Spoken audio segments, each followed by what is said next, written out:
কক্সবাজারের রুকিয়ার বালুখালী ৮ নং পশ্চিম রোহিঙ্গা ক্যাম্পে একটি সংঘবদ্ধ অপরাধী চক্রের দৌরাত্ম্যের কারণে সাধারণ রোহিঙ্গারা চরম আতঙ্কে দিন কাটাচ্ছেন বলে অভিযোগ উঠেছে।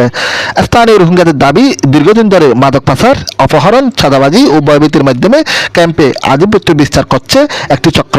বালুখালী ৮ নং রোহিঙ্গা ক্যাম্পে গিয়ে একাধিক রোহিঙ্গা নারী পুরুষের সাথে কথা বলে জানা যায়, অপরাধী চক্রের ভয়ে অনেক পরিবার সন্ধ্যার পর ঘরের বাইরে বের হতে সাহস পান না।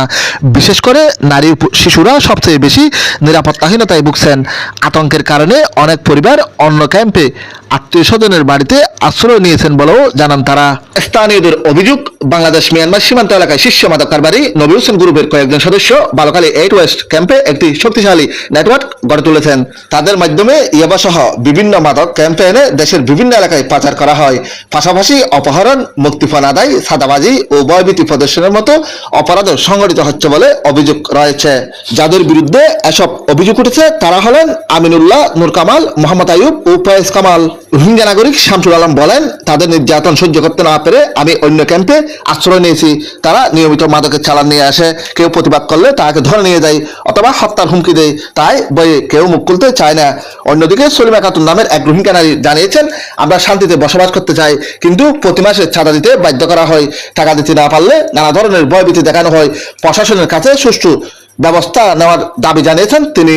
নাম প্রকাশে অনিচ্ছুক এক রোহিঙ্গা নারী অভিযোগ করেন, মাঝে মধ্যে লোকজনকে ধরে নিয়ে পরিবারের কাছ থেকে মোটা অঙ্কের মুক্তিপণ দাবি করা হয়। এছাড়া আরো কয়েকজন বাসিন্দার অভিযোগ, অপরাধী চক্রের বিরুদ্ধে প্রশাসনের কাছে অভিযোগ করলে পরে সেই ব্যক্তিকে নানাভাবে হয়রানির শিকার হতে হয়। অভিযোগের বিষয়ে অভিযুক্তদের একাধিকবার মুঠোফোনে যোগাযোগের চেষ্টা করা হলেও তারা ফোন রিসিভ না করায় তাদের বক্তব্য পাওয়া সম্ভব হয়নি।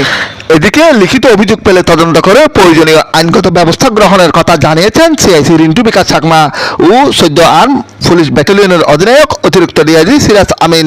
অন্যদিকে ক্যাম্পের সাধারণ রোহিঙ্গারা বালুখালী 8 ওয়েস্ট ক্যাম্পে যৌথ বাহিনীর বিশেষ অভিযান পরিচালনার দাবি জানিয়েছেন। তাদের মতে, অপরাধী চক্রের বিরুদ্ধে কঠোর ব্যবস্থা গ্রহণ করা হলে সাধারণ রোহিঙ্গারা নিরাপদ পরিবেশে বসবাস করতে পারবেন এবং ক্যাম্পের আইনশৃঙ্খলা পরিস্থিতি আরও উন্নতি হবে।